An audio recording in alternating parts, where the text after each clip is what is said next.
வணக்கம் நேர்களே. தனுசு ராசிக்கு குரோதி வருடம் தமிழ் புத்தாண்டு எப்படின்னு பார்க்கலாமா? அதனால் செவ்வாய் ராஜாவாக வர்றது தனுசு ராசியை பொறுத்தவரை பெனிஃபிட்டபுளானது தான், சாதகமான பலனை தரும். ஒன்று. ரெண்டாவது, சனி பகவான் மந்திரியாக வரும்போது ஒரு 3ஆம் வீட்டில் இருக்கிறார், இன்னும் பெட்ரு.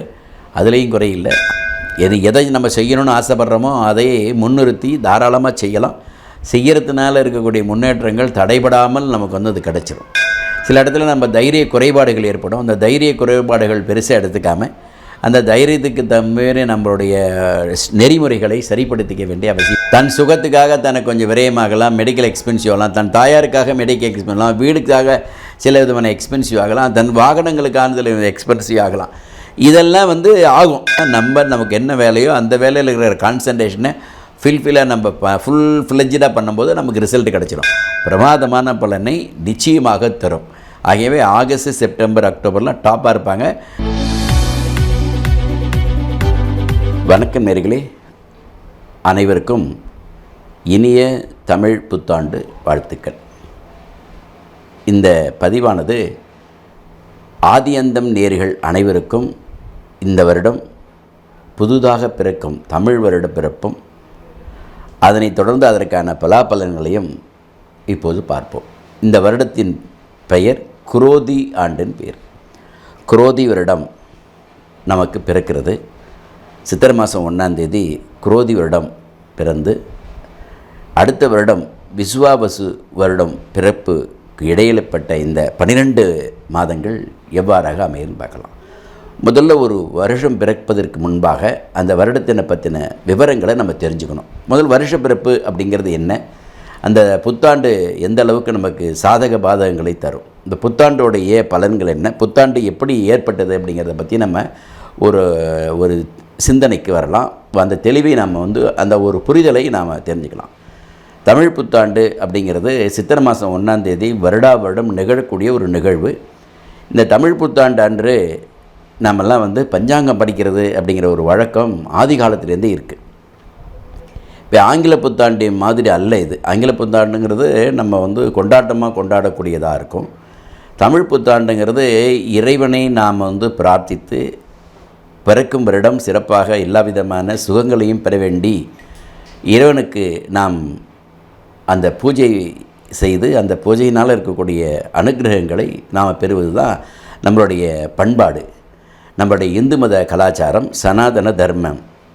ஆகையினால் இந்த வருடம் 60 ஆண்டுகளுக்கு ஒவ்வொரு பெயர்கள் இட்டு ஒவ்வொரு 60 வருடத்திற்கு சுழற்சி முறையில் அந்த பெயர்கள் வருடம் அந்த 365 நாளுகளுக்கு ஒரு பெயர் சூட்டி அந்த பெயருக்கான ஒரு வருடத்திற்கு யார் ராஜா, யார் மந்திரி, யார் சேனாதிபதி, யார் ராசியாதிபதி, யார் தானியாதிபதி அப்படிங்கிற மாதிரியான ஒரு அமைப்புகளை நம்மளுடைய முன்னோர்கள் நம்முடைய காலபுருஷம் தத்துவம் உணர்த்தி அதற்கு தகுந்த மாதிரியான ஒரு பெயர்களை அந்தந்த வருடத்திற்கு சூட்டியிருக்காங்க.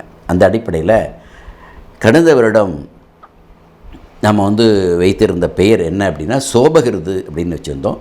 அதற்கு முதல் வருடம் சுபகிருது, சோபகிருது, அதுக்கடுத்தது குரோதி, விஸ்வாபசு அப்படின்னு வரிசையாக நமக்கு அந்த ஆண்டின் பெயர்களை வைப்போம். இந்த ஆண்டு பெயர் அப்படிங்கிறதுக்கான ஒரு விளக்கமும் அதற்கான வெண்பாவும் இருக்குது.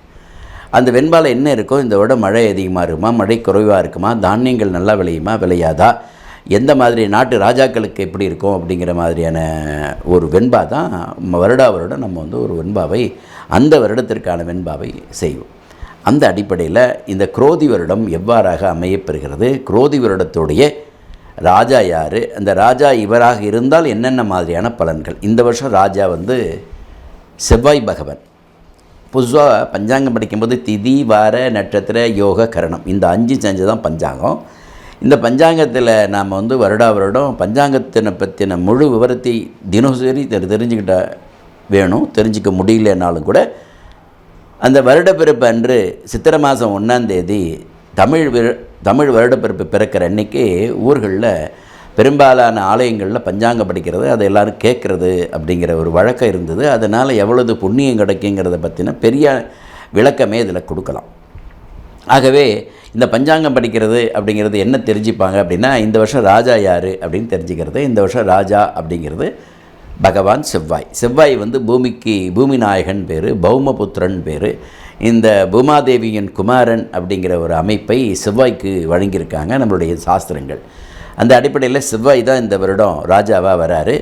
மந்திரி யார் அப்படின்னு கேட்டால் பகவான் சனி. போன வருடம் சனி ராஜாவாக இருந்து இந்த வருஷம் மந்திரியாக இருக்கிறாரு. சேனாதிபதி பகவான் சுக்கிரன், அர்க்யாதிபதி சுக்கிரன், சேனாதிபதி சுக்கிரன், சஸ்யாதிபதி அங்காரகன், ராசாதிபதி குரு, தானியாதிபதி சூரியன், மேகாதிபதி சூரியன், மேகாதிபதியாக இருக்கக்கூடியவர் சுக்கிரன், நிராசாவதி அங்காரகன், மழை மரக்கால் 2 அப்படிங்கிற மாதிரியான வழக்கங்கள், கந்தாய பலன்கள் பின்னாடி வரும்.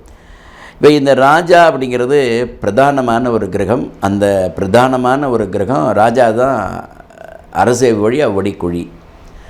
அப்போ அந்த குடிமக்கள் சௌக்கியமாக இருக்கணும்னா அரசு சரியாக இருக்கணும். அரசு சரியாக இருக்கணும்னா நம்ம பஞ்சாங்கத்தில் உள்ள ராஜா பகவான் செவ்வாய் அற்புதமான நிலையில் இருக்கணும். அந்த மாதிரி இருந்தால் மழை எந்த அளவுக்கு இருக்கும், பூமியில் இருக்கக்கூடிய தானியங்கள்லாம் எந்த அளவுக்கு விளையும், நாட்டு ராஜாக்களுக்கு எப்படிலாம் அவங்களுடைய க்ஷேம நலங்கள்லாம் எப்படி இருக்குன்னு சொல்கிறது தான் வழக்கமாக இந்த ராஜாவை அடிப்படையாக வச்சு நியாயமாக மழை சிறப்பாக இருக்கணும். எதிர்பார்க்கக்கூடியதை விட தட்சிண பிரதேசத்தில் தெற்கு நோக்கி இருக்கக்கூடியதில் மழைகள் அதிகமாக இருக்கும் அப்படிங்கிறது தான் நமக்கு சொல்லியிருக்கு. அது மாதிரி சில விதமான அச்சுறுத்தல்கள், செவ்வாய் நெருப்பு கிரகங்கிறதுனால நெருப்புனால சின்ன சின்ன இடையில் ஒரு தீ விபத்துகள் நடப்படக்கூடிய வாய்ப்புகள் இதை மாதிரிலாம் இருக்கும்.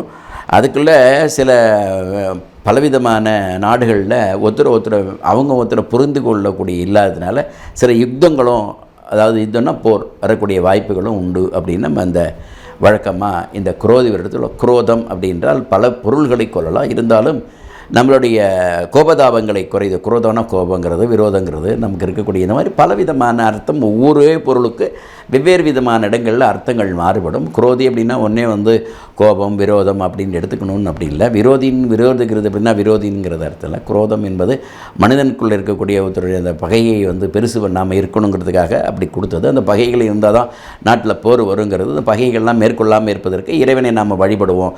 ஏன்னா நாள் பிறக்கக்கூடிய அந்த சித்திரை 1ஆம் தேதி அன்றைக்கி எல்லோரும் சுபிட்சமாக இருக்கணுங்கிற மனோநிலையில் அனைவரும் இருக்கணுங்கிற அடிப்படையில் இந்த விஷயங்களை பெரிதுபடுத்துறதை விட இந்த விஷயங்களுக்கான மாற்று ஏற்பாடுகள் என்ன, எப்படி தெய்வ சிந்தனைகளை கொண்டு போகணுங்கிற மாதிரி கொண்டு போயிட்டோம்னா இன்னும் சிறப்பாக இருக்கும். அந்த அடிப்படையில் தான் சொல்கிறோம். மந்திரி அப்படிங்கிறது பகவான் சனி பகவான் பொதுவாகவே ஜலக்கிரகம்னு நம்ம சொல்லுவோம். அதனால் மழை குறையும் அப்படிங்கிற மாதிரி பஞ்சாங்கத்தில் போட்டிருந்தாலும் மழைகள் எந்தெந்த பகுதியில் குறையும் அப்படிங்கிறதுக்கான ஒரு விளக்கம் இருக்குது. மழையை நம்ம எந்த அளவுக்கு விரும்பணும் அப்படிங்கிறதையும், ஈடுபட வேண்டிய அவசியத்தில் யாரை வழிபட வேண்டும் எப்படிங்கிறதையும் பற்றின பெரிய பதிவுகளை நம்ம தொடர்ந்து கொடுத்துட்டே இருக்கலாம். ஆகையினால இந்த வருடத்தை பொறுத்தவரை சில மழைகள் குறைவாக தான் இருக்கும். அப்படின்னா போன வருடமே மழைகள் குறைவாக தான் இருந்தது. போன வருடம் அவர் ராஜாவாக இருந்தார், வருடம் மந்தியாக இருக்கிறாரு. அதனால் மழைகள் இருந்தால் தான் பயிர்கள் சிறப்பாக இருக்கும். நம்ம ஜனங்களுக்கு குடிநீர்கள் பிரச்சனை இல்லாமல் இருக்குங்கிற அடிப்படையில் இறைவனை நாம் இந்த மழைக்காக வேண்டுதல் வைக்கலாம் அப்படிங்கிறத சொல்லி, இந்த தமிழ் புத்தாண்டுங்கிறது எவ்வளோ சிறப்பானது, அதை எப்படி கொண்டாடணும் அப்படிங்கிறதுக்கெல்லாம் ஆதி காலங்களில் வேறு எந்த புத்தாண்டையும் நம்ம சொல்கிறதில்ல. இப்போ சமீப காலமாக இந்த நாடு சுதந்திரம் அடைந்த பிறகு படிப்படியாக வளர்ச்சிகள் ஆங்கில ஆதிக்கங்கள் வந்த பிறகு ஆங்கில புத்தாண்டுக்குள்ள அந்த மரியாதைகள், அந்த அந்தஸ்துகள், அந்த முக்கியத்துவங்கள் தமிழ் புத்தாண்டுக்கு இல்லை அப்படிங்கிற மாதிரியான வருத்தம் எனக்கு உண்டு. ஏன்னா தமிழ் புத்தாண்டை மட்டும்தான் நம்ம அதிகமான கொண்டாடப்படணும், அதை செலிப்ரேட் பண்ணணும். தமிழ் புத்தாண்டு அப்படிங்கிறதுனால நம்ம ராத்திரி 1 மணிக்கு போய் ஹாப்பி நியூ இயர் சொல்லணும்னு நான் சொல்லலை. நல்ல ஆலய வழிபாடுகள், இறை வழிபாடுகள், நம்மளுடைய மன மகிழ்ச்சிகள், புத்தாடை உடுத்துவது, பெரியவர்களுக்கு ஆசீர்வாதம் வாங்குவது, ஒருத்தர பரஸ்பரம் அன்பை பராமரிக்கிறது, பரிமாறிக்கொள்வது, இந்த மாதிரியான ஒரு வைபவங்கள் அந்த 1ஆம் தேதி இருக்கணும். வீட்டில் நல்ல சிறப்பான ஒரு வழிபாடுகள், மனமிட்டு அவர்கள் சந்தோஷமாக பேசிக்கொள்வது, பெரியவர்களோட ஆசிகள் வாங்குவது, புத்தாடை உணர்த்துவது, ஆலயங்களுக்கு சென்று வழிபடுவது, ஆலயங்களில் நாம் அந்த விழாக்களை எடுப்பது, இறைவனை நாம் பக்தி மார்க்கத்தோடு சுவாமி கும்பிடுவது. பக்தி மார்க்கங்கிறது மிக அவசியம். அதனால் இதெல்லாம் தமிழ் புத்தாண்டு அன்னைக்கு இருக்குமேயானால் நாடு இன்னும் சிறப்படையும், மக்கள் சந்தோஷம் சிறப்பாக இருக்கும். எதிர்பார்க்கக்கூடியதை விட நம்மளுடைய விவசாய பணிகள் மிகச்சிறந்த அளவில் இருக்கும். விலைவாசிகள் குறையும், ஆரோக்கியங்கள் கூடும், மனமகிழ்ச்சிகள் அதிகமாகும், நோய்கள் குறையும். இந்த மாதிரியான இருக்கக்கூடிய தீ நுண்கிருமிகள்லாம் குறையிறதுக்கான வாய்ப்புகள் உண்டு. ஆகவே இந்த தமிழ் புத்தாண்டை அனைவரும் சிறப்பாக கொண்டாடி, தமிழ் புத்தாண்டை எப்படி முறையாக நம்ம எந்த தெய்வங்களை வழிபட வேண்டும், எப்படி நமக்கு இந்த தமிழ் புத்தாண்டு பலன் தரும் அப்படிங்கிற மிகப்பெரிய ஒரு எதிர்பார்ப்போடு தான் இந்த தமிழ் புத்தாண்டு. அப்போ நம்ம என்ன நினைக்கிறோம் அப்படின்னா 27 நட்சத்திரம் சரிங்களா, அதுக்கு அடுத்தது 12 ராசிகள். இதுக்குள்ளே தான் நம்ம வந்து இன்றைக்கி எல்லா ஜனங்களும் இருக்காங்க. என்ன நட்சத்திரம் கேட்டால் ஒருத்தருக்கு ஒரு நட்சத்திரம் இருக்கும், அந்த நட்சத்திரத்துக்காக ராசி இருக்கும், அந்த பலாபலன்கள்லாம் எப்படி இருக்கும் அப்படிங்கிறத நம்ம தெரிஞ்சுக்கணும். பொதுவாக வருடம் பிறந்தோன்னா நம்ம என்ன எதிர்பார்ப்போம், இந்த வருடம் என்னென்ன மாற்றங்கள் இருக்குன்றோம். நவகிரகங்களில் இப்போ 9 கிரகங்களுக்கும் பெயர்ச்சிகள் இருந்தாலும் கூட இந்த வருடம் குரோதி வருடத்தை பொறுத்தவரை சனி பகவான் மாறுறதில்லை, ராகு கேதுகள் மாறுறதில்லை. குரு பகவான் மே மாதம் 1ஆம் தேதி, சித்திரை மாதம் 18ஆம் தேதிங்கிறது வந்து திருக்கணித பஞ்சாங்க. இந்த 31 1ஆம் தேதி 1ஆம் தேதி மே மாதத்துக்கு பிறகு சித்திரை மாதம் பெயரக்கூடிய இந்த குரு பகவான் அடுத்த ஆண்டு வரவழி, அதாவது இந்த ஆண்டு முழுவதும் குரோதி வருடம் பங்குனி மாதம் 30ஆம் தேதி முடிய குரு பகவான் ரிஷபத்தில் தான் சஞ்சரிக்கிறார். அவருக்கான குரு பயிற்சிகள் இதில் இந்த சித்திரை மாதம் நிகழ்ந்தது என்றால் இனிமேல் அடுத்த சித்திரைக்கு தான் வரும், அடுத்த ஆண்டு சித்திரைக்கு தான். ஆக இடைப்பட்ட இந்த ஒரு வருடத்தில் மிக முக்கியமான பெரிய கிரகம் சொல்லக்கூடிய குரு பகவானாக இருந்தாலும் சரி, சனி பகவானும் ராகு கேதுகளும் மாற்றம் ஏற்படுவதில்லை. மற்ற இந்த 4 கிரகங்களை தாண்டி மற்ற 5 கிரகங்கள், சந்திரர் 2.25 நாளுக்கு ஒரு முறை மாறுறாரு, புதன் 22 நாள்லேருந்து ஒரு மாதத்துக்குள்ளே மாறுறாரு, சுக்கிர பகவான் மாதம் மாறுறாரு, சூரிய பகவான் மாதம் மாறுறாரு, செவ்வாய் 45 நாளுக்கு ஒரு முறை 45லேருந்து 60 நாளுக்குள்ள இடைப்பட்ட நாட்களில் மாறுறாரு. ஸோ அது நம்மளுடைய மாதம் நம்ம ராசி பலன்களை தெரிஞ்சுக்கலாம். ஆக இந்த மாற்றங்கள்னால இந்த 3 பெயர்ச்சிகளுமே சித்திரை மாதம் குரு பயிற்சி நடந்துருச்சுன்னா இந்த வருடம் முழுவதும் குரு பகவான் ரிஷபத்தில் தான் இருக்கிறாரு, மீனத்தில் தான் ராகு பகவான் இருக்கிறாரு, கன்னியில் தான் கேது பகவான் இருக்கிறாரு, கும்பத்தில் தான் சனி பகவான் இருக்கிறார். இந்த மாற்றங்கள் நிகழ்வதில்லை. ஆக இந்த வருடம் எப்படி சிறப்பாக இருக்கும், காலபுருஷ தத்துவப்படி நியாயமாக கும்பத்தில் சனி பகவான் இருப்பது பொதுவாகவே சிறப்பான ஒரு பலனை. என்ன காரணம் அவருக்கு அப்படின்னா, மகரத்தை விட கும்பமும் விசேஷமாக சனி பகவானுக்கு சொல்லப்படுறதுனால கும்பத்தில் தான் சனி பகவான் இருக்கிறாரு. மீன ராகு விசேஷம், அதுமாரி கன்னியில் இருக்கக்கூடிய கேது பகவான் விசேஷம். ரிஷபத்தில் குரு பகவான் இருப்பது, இந்த ரிஷபம் என்பது அவருடைய ராசிக்கு, அதாவது தனுர் மீனம் சொல்லக்கூடிய அவருடைய ராசிக்கு மீனத்துக்கு 3ஆம் இடத்துலையும் தனுசுக்கு 6ஆம் இடத்துலையும் வர்றார். ஆனால் காலபுருஷ தத்துவம் மேஷத்துக்கு 2ஆம் இடத்துலையும் வர்றது குரு பகவானுக்கான சிறந்த பலனை தரும். குரு பகவானுடைய பார்வை எங்கே விழும் அப்படின்னு கேட்டிங்கன்னா, குரு வந்து ரிஷபத்திலிருந்து 5ஆம் பார்வையை கன்னியை பார்ப்பார், ரிஷபத்திலேருந்து 7ஆம் பார்வையை விருச்சிகத்தை பார்ப்பார், ரிஷபத்திலேருந்து 9ஆம் பார்வை மகரத்தை பார்ப்பார். அதனால் குரு பார்க்கக்கூடிய அனைத்து இடங்களுமே சுபிட்சம் அடையும். குரு பார்க்க கோடி தோஷ நிவர்த்தின்னு சொல்லக்கூடிய அமைப்பில் குரு பகவான் சிறந்த ஒரு பலனையே தருவார். காலபுருஷ தத்துவப்படி மேஷத்துக்கு சிம்மம் 5ஆம் இடம், மேஷத்துக்கு விருச்சிகம் 8ஆம் இடம், மேஷத்துக்கு மகரம் 10ஆம் இடம். ஆகையினால் இந்த இடங்கள்லாம் குரு பகவான் சஞ்சாரம் இருக்கிறதுனால நம்ம என்ன எதிர்பார்க்குறோம், நம்மளுடைய அறிவாற்றல்கள், பூர்வ புண்ணியங்கள், நன்மைகள் இதெல்லாம் நமக்கு அதிகமாக வளர்வதற்கு, வளர்ச்சி அடைவதற்கு நமக்கு குரு பகவான் அருள் புரிவார் அப்படின்னு சொல்லலாம். நம்மளுடைய ஆரோக்கியங்கள், அஷ்ட ஐஸ்வர்யங்கள் பெறுவதற்கு விருச்சிகம் துணை நிற்குங்கிறதுனால அதையும் பார்க்குறாரு. ஜீவனம் சொல்லக்கூடிய 10ஆம் வீட்டை காலபுருஷோதத்தப்படி 10ஆம் வீடு என்பது மேஷராசிக்கு மகரம் 10ஆம் வீடு. ஆனால் அவர் இருக்கிறது ரிஷபத்திலிருந்து 9ஆம் பார்வை மகரத்தை பார்ப்பார். மகரத்தை பார்க்கறது விசேஷம். ஆகையினால் குரு பகவான் பார்வை சிறந்த ஒரு பலனாக இந்த வருடம் அமையப்பெறும், அதில் மாற்றமே இல்லை. இப்படி தான் இந்த மாதம் அமைஞ்சிருக்கு. அதில் நிறைய நிகழ்வுகள், எல்லா விதமான பண்டிகைகளும் ஒவ்வொரு மாதத்திற்கு ஒரு பண்டிகை வரத்தான் போகுது. ஆக குரு பயிற்சியாக சனி பயிற்சி. ஆனால் இந்த வருஷம் கிரகணம் கிடையாது. ஒரு வருடப்பிறப்பு அன்றைக்கி நம்ம கேட்கும்போது நிறைய பேர் இப்போ சமீபத்தில் ஒரு கிரகணத்தை வந்து தவறாக சித்தரித்தாங்க. இதில் வரக்கூடிய இந்த எப்போ நமக்கு வந்து ஊடகங்கள் சிறப்பான ஒரு பலனை தரும், இந்த மாதிரி யூடியூப் சேனல்லாம் என்ன ஆகும் அப்படின்னா, விவரம் தெரியாதவர்கள் நிறைய இடங்களில் பேசப்படுறாங்க.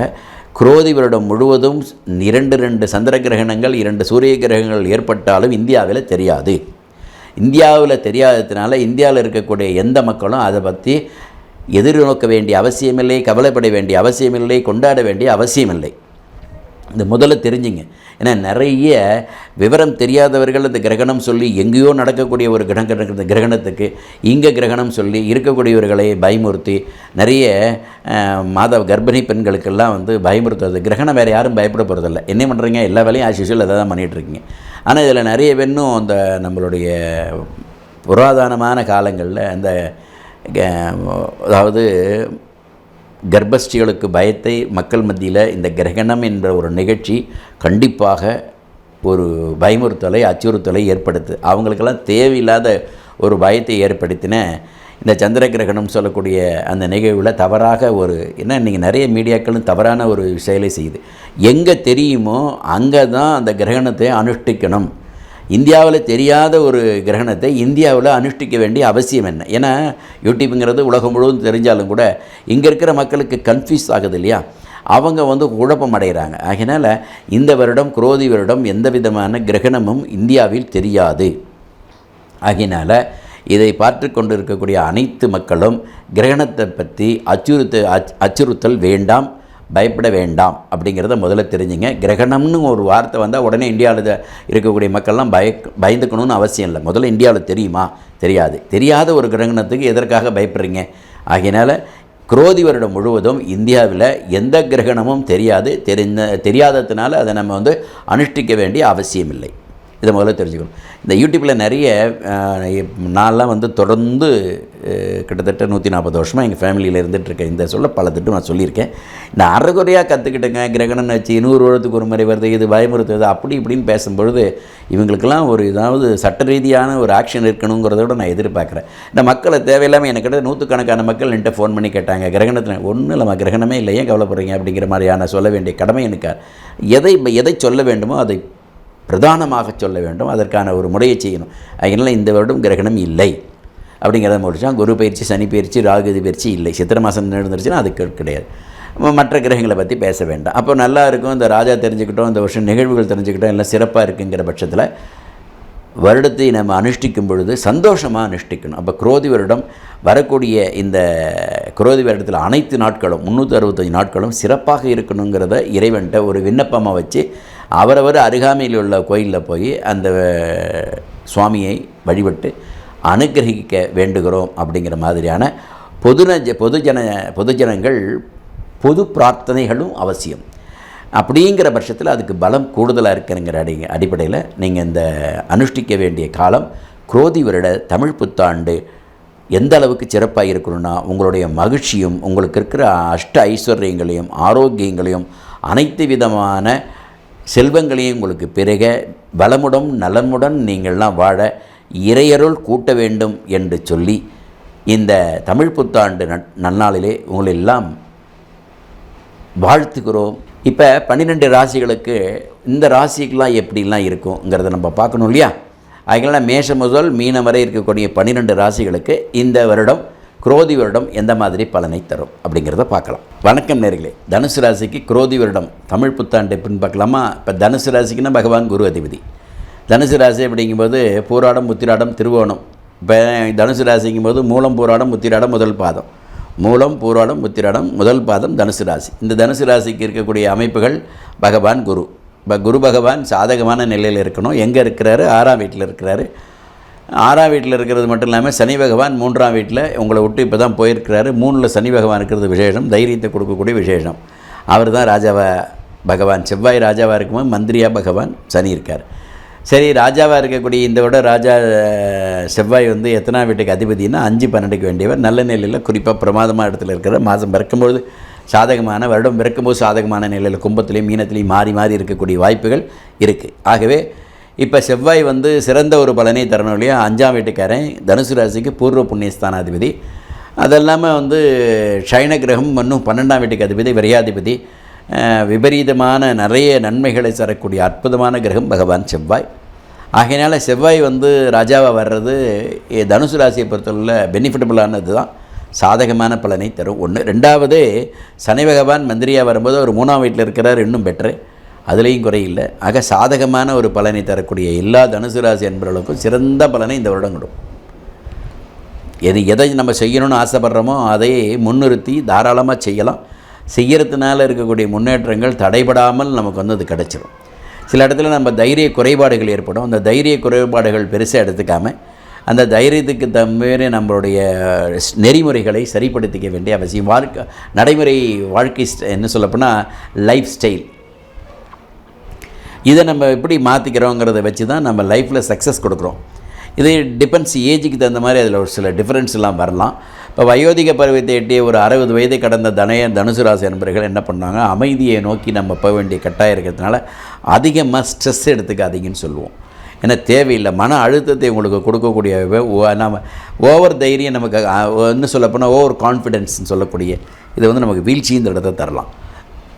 அதனால் 60 வயதை தொடர்ந்தவர்கள் இதற்கு தகுந்த மாதிரி 3ல் தான் வந்து சனி இருக்கார், எனக்கு ஏகப்பட்ட தைரியம் இருக்குது அப்படிங்கிற மாதிரிலாம் போகக்கூடாது. ஒன்று. சரி, பருவத்தில் இருக்கக்கூடியவர்கள் ஒரு 20-25 வயசு இளைஞர்கள் தாராளமாக எல்லா விதமான செயல்பாடுகள் நீங்கள் செய்யலாம். அதில் இடைப்பட்ட காலங்களில் நம்ம என்ன பண்ணோம் அப்படின்னா, இந்த மாதிரியான சின்ன சின்ன உபாதைகள், சின்ன சின்ன தொந்தரவுகள்லாம் நம்ம வந்து பெருசு பண்ணாமல் நமக்கு அதற்கு தகுந்த மாதிரியான முடிவுகளை நாம் எடுக்கக்கூடிய சூழலில் நமக்கு சரியாக திட்டமிடல்னு ஒன்று இருந்ததுன்னா இதில் இருந்து இருக்கக்கூடிய மாட்டேன். பொதுவாக நம்ம வந்து ஒரு வருடம் இருந்தோன்னே நம்ம என்ன எதிர்பார்க்குறோம், ஆங்கில பிறப்புன்னா நம்ம தேதி அடிப்படையாக வச்சு சொல்கிறோம், அது ஒரு பக்கம். 2024 அப்படின்னா 2024 8ன்னா சனி பகவான் அப்படி. இது அப்படி கிடையாது. ஏன் இது அப்படி கிடையாது அப்படின்னா, இதுக்கு ராஜா அப்படின்னு ஃபிக்ஸ் பண்ணிடுறாங்க. அந்த டோட்டல் இயரை கூடும்போது தான் நாங்கள் ராஜான்னு எடுப்போம். அது ஒரு விதமான கலை. இங்கே வந்து ராஜா அப்படிங்கும்போது இந்த செவ்வாய் ராஜா இந்த தனுசு ராசிக்கு எந்த ஆதிபத்தியம் பெறுறாரு. இப்போ தனுசு ராசிக்கு 5-12க்கு வேண்டியவராக போயிடுறாரு. 5ங்கிறது பூர்வ புண்ணியம், அறிவாற்றல், இதற்கு கூடியவராக போகிறார். அதுக்கடுத்து 12 கொடுக்கக்கூடிய நம்மளுடைய எனர்ஜி, நமக்கு இருக்கக்கூடிய முயற்சி, அந்த முயற்சிக்கான பலன் தரணுங்கும்போது சின்ன சின்ன ஒரு சர்க்கிள் இருக்கும், அதை நீங்கள் ஃபேஸ் பண்ணுங்கன்னு சொல்லுவோம். ஆனாலும் ஓவரால் தனுசு ராசிக்கு குரோதி வருடம் சிறந்த பலனை தான் தரும், அதில் டவுட் இல்லை.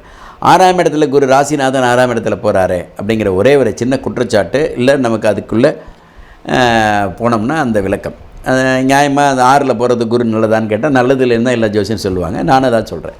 இப்போ 6ஆம் இடத்துல போகும்போது என்ன ஆகிடும் அப்படின்னா, விவகாரங்கள் வரும், எதிர்பார்க்கக்கூடிய நம்முடைய பராக்கிரமங்கள் குறையும், தேவையில்லாத நோய் நொடிகளுக்கு ஆளாக வேண்டிய அவசியம் இருக்கும். அப்படிங்கிற மாதிரியான ஒரு அச்சுறுத்தல் எல்லாருக்கும் இருக்கும். சரி, இது உண்மை அப்படின்னா நம்ம மற்ற கிரகங்கள்லாம் நமக்கு வந்து சப்போர்ட்டிங்காக இருக்காங்கிறது பார்க்கணும் இல்லையா. அப்போ சனி 3ல் இருக்கார். அப்போ 3ஆம் இடத்துல சனி பகவான் இருக்குது, நல்ல பலனை தரும். வருடம் முழுவதும் 3ல் தான் இருக்கிறார். வருடம் முழுவதும் 4ல் தான் ராகு இருக்கார். வருடம் முழுவதும் வந்து தனுசு ராசிக்கு 10ஆம் வீட்டில் தான் கேது இருக்கிறார். அப்போ அவங்களாம் நல்லது பண்ண மாட்டாங்களாங்கிற ஒரு கேள்வி வரும் இல்லையா. அப்போ நம்ம என்ன பண்ணோம், குரு பகவான் சுகாதிபதி, லக்னத்து ராசிக்கும் 4ஆம் வீட்டுக்கு அதிபதி 6ல் போகிறாரு. 4ங்கிறது சுகஸ்தானம், வாகனஸ்தானம், வீடு ஸ்தானம், தாயார் ஸ்தானம், இப்படி நிறைய சொல்லலாம். தன் சுகத்துக்காக தனக்கு கொஞ்சம் விரயமாகலாம், மெடிக்கல் எக்ஸ்பென்சிவ் ஆகலாம், தன் தாயாருக்காக மெடிக்கல் எக்ஸ்பென்சிவ் ஆகலாம், வீடுக்காக சில விதமான எக்ஸ்பென்சிவ் ஆகலாம், தன் வாகனங்களுக்கான சில எக்ஸ்பென்சிவ் ஆகலாம். இதெல்லாம் வந்து ஆகும். இதெல்லாம் ஆகிறதுனால அவர் குரு பகவானுடைய வேலை, அந்த வேலையை அவர் செஞ்சிட்டார். என்னென்ன ஆரோக்கிய குறைபாடுக்கு சின்ன சின்ன உபாதைகள் நிச்சயிருக்கும். திரும்ப தாயார் ஸ்தானத்துக்கு செய்ய வேண்டியது சின்ன சின்னது இருக்கும், அதெல்லாம் மாற்றம் இல்லை. வாகனங்களுக்கு செய்ய வேண்டிய சில சீர்திருத்தங்கள், அதுக்கான எக்ஸ்பென்சிவ் இருக்கும், வாகனங்களுக்கான எக்ஸ்பென்சிவ் இருக்கும். இதெல்லாம் ஒரு பக்கம். அதே சமயத்தில் தனக்கு இருக்கிற தைரியம், சரி பரவாயில்லப்பா ஒன்றும் இல்லை, இதை வாங்கி சரி பண்ணிக்கலாங்கிற தைரியத்தை பகவான் சனினால் கொடுப்பார். இப்போ சனி பகவான் கொடுத்தாகணும். சரி, ராஜா அப்படிங்கும்போது செவ்வாய் என்ன பண்ணணும், நல்ல தைரியத்தை கொடுக்கணும், பராக்கிரமத்தை கொடுக்கணும், வெற்றி வாய்ப்புகள் கொடுக்கணும், உடல் ஆரோக்கியத்தை கொடுக்கணும், செல்வ செழிப்புகளை கொடுக்கணும். அவர் கொடுத்து தான் ஆகணும். ஏன்னு கேட்டால் அவர் வந்து தனுசு ராசிக்கு 5ஆம் வீட்டுக்காரன், 12ஆம் வீட்டுக்காரன். அப்போ 12ஆம் வீட்டுக்காரங்கிறது ஒரு வீடு கட்டுறது ஒரு விரயம், வீடு கல்யாணம் பண்ணுறது சுபவிரயம், வீடு ரெனோவேஷன் பண்ணுறது சுபவிரயம், இதை பண்ணுவார். அப்போ ஆரோக்கியத்தில் இருக்கக்கூடிய ஒரு எச்சரிக்கையை குரு பகவானால் கொடுத்தாலும் அதை மீட் அவுட் பண்ணுறது, அதை ஃபேஸ் பண்ணி அதை ஜெயிக்கிறது, அதை வெற்றி அடைகிறதுக்கான வாய்ப்புகளை சனியினாலையும் பகவான் செவ்வாயினாலும் கொடுப்பாரே. ஏன் கவலைப்படுறீங்க, அதில் ஒன்றும் மாற்றம் இல்லை. ஆக தனுசு ராசி அன்பர்கள் என்ன மாதிரியான இந்த காலகட்டத்தில் நம்ம வந்து வழிமுறையை தேர்ந்தெடுக்கணும் அப்படின்னா, கிடைக்கிற வேலைக்கு போகணும், போன வேலையில் இருக்க நிரந்தரப்படுத்தணும், நிரந்தரப்படுத்துறதுக்கான ஹைக்கிங் வரலைன்னு வருத்தப்படக்கூடாது. இந்த விவகாரங்கள்லேருந்து விடுபடுறதுக்கான நம்மளுடைய புத்தியை நம்ம சரிப்படுத்த வச்சுக்கணும். அதற்கான ஒர்க்கிங் எஃபர்ட்ஸை நம்ம இன்க்ரீஸ் பண்ணணும். அந்த ஒர்க்கிங் எஃபர்ட்ஸ்னால் என்ன சார் அப்படின்னா, நமக்கு என்ன வேலையோ அந்த வேலையில் இருக்கிற கான்சன்ட்ரேஷனை ஃபில்ஃபில்லாக நம்ம ஃபுல் ஃப்ளெஜ்டாக பண்ணும்போது நமக்கு ரிசல்ட் கிடச்சிடும். பொதுவாக தனுசு ராசியில் நிறைய பேர் என்ன பண்ணுறாங்க, இந்த போராட நட்சத்திரங்கள் நிறைய போராடுறாங்க. நிறைய போராட நட்சத்திரங்களில் போராட்டத்தை பார்க்க வேண்டிய அவசியம் இருக்கும். ஏன்னா அதுக்கு பேரே போராடம்னு ஆயிடுச்சு. அவங்க தனுசு ராசியில் இருக்காங்க, அது சுக்கிரனுடைய நட்சத்திரமாக போயிடுதா. அதில் மட்டும் இல்லாமல் இந்த தனுசு ராசிக்கு 6-11க்கு வேண்டியவராக பகவான் சுக்கிரன் போயிடுவார். ஆகினால அந்த போராட நட்சத்திரத்துக்காரருக்கு குரு பகவான் 6ஆம் இடத்துல போகும்பொழுது, ஏன்னா அந்த வீட்டில் தான் உட்கார்றாரு, எங்கே சுக்கிரன் வீட்டில் தான் உட்கார்றாரு. சுக்கிரன் வீட்டில் 6ல் உட்காரும்போது பாதகத்தை ஏற்படுத்தக்கூடிய வாய்ப்புகள் போராட நட்சத்திர தனுசு ராசிகள் உண்டு. இப்போ மூல நட்சத்திர தனுசுகளுக்கு வராது, உத்திராட நட்சத்திரம் முதல் பார்த்தது வராது. இவங்க மட்டும் சரியான திட்டமிடல் வேணும், அதற்கு தகுந்த வழிவகுத்துக்கணும்.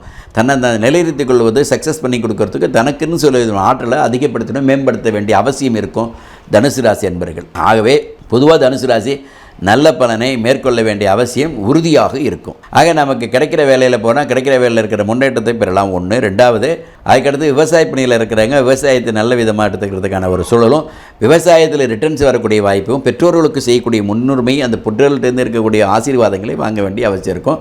க்ஷேத்ராலயங்கள் போக வேண்டிய சூழல் இருக்கும். க்ஷேத்ராலயங்கள் போகிறதுனால நன்மைகள் கூடும், அதுக்கான பலன்கள் அதிகரிக்கும்.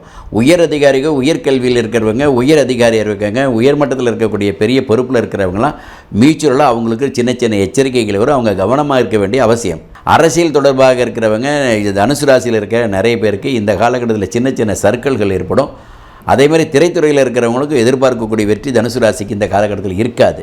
அதில் போராடுவாங்க. போராட்டத்துக்கு அப்புறம் அவங்களுக்கு வெற்றி வாய்ப்புங்கிறது ஒரு காலகட்டத்துக்கு அவங்க வந்து வெற்றி வாய்ப்புகளை தள்ளி போகிறதுக்கான வாய்ப்புகள் இருக்குது. சில திரைப்படங்களில் சில விதமான சில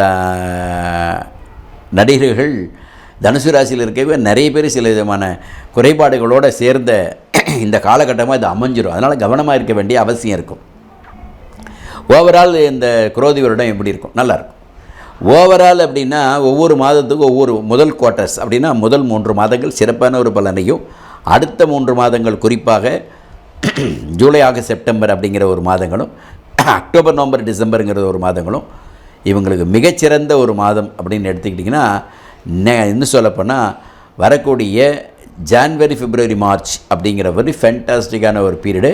அந்த காலகட்டத்தில் மற்ற பிளானட்ஸ் எல்லாமே குரு பகவானை தாண்டி நிற்கும், சிறந்த பலனை தரும். தனுசு ராசிக்கு பல பாக்கியத்தில் வரும். குறிப்பாக 9, 10, 11 இந்த கிரகங்கள்லாம் வரும். ராஜாக்கள்லாம் அந்த காலகட்டத்தில், குறிப்பாக ராஜா மீன்ஸ் பகவான் செவ்வாய் அந்த காலகட்டத்தில் வருவார். அதனால் முடிந்த அளவுக்கு 3rd and 4th குவார்ட்டர்ஸ், 3rdனா அப்படின்னா 6லேருந்து 12வது மாதம். நாங்கள் தமிழில் சொல்லும்போது நியாயமாக சித்திரையிலேருந்து சித்திரை, வைகாசி, ஆனி, ஆடி, ஆவணி, புரட்டாசி, முடிய 6, ஐப்பசி, கார்த்திகை, மார்கழி, தை, மாசி, பங்குனி அப்படிங்கிற இந்த 6. ஆக நம்ம என்ன இருப்போம், புரட்டாசிங்கிறது even though after October up to March இது ரொம்ப சிறப்பான ஒரு பலனை தனுசு ராசிக்கு சிறந்த பலனை. செவ்வாய் பின்னோக்கி வரும்பொழுது நம்மளுடைய காலப்பிரமோஷன் படி மேஷத்துலேருந்து செவ்வாய் வரணும். அப்போ தனுசுக்கு அவர் வந்து வரக்கூடிய இடங்கள்லாம் பார்த்திங்கன்னா நல்ல சிறந்த பலனை பாக்கியஸ்தானத்தில், ஜீவனஸ்தானத்தில், லாபஸ்தானத்தில் வரும்பொழுது தான் பிரமாதமான பலனை நிச்சயமாக தரும். ஆகியவே ஆகஸ்ட், செப்டம்பர், அக்டோபர்லாம் டாப்பாக இருப்பாங்க. அதுக்கு அடுத்தது அவங்களுக்கு இருக்கக்கூடிய அந்த ஆகஸ்ட், செப்டம்பர், அக்டோபர்னா நவம்பர், டிசம்பர், ஜனவரிலாம் இந்த தனுசு ராசியை பாஸ் பண்ணி போவாங்க. அது இன்னும் அவங்களுக்கு வளர்ச்சியை நோக்கி இருக்கும், பிரமாதமான பலனை தருங்கிறத சொல்லி தனுசு ராசிக்கு எல்லா விதமான இகபரக சுகங்களை பெற்று வளமுடன் வாழ, வளம் நலம் பெற வாழ்த்துக்கிறோம். நன்றி, வணக்கம்.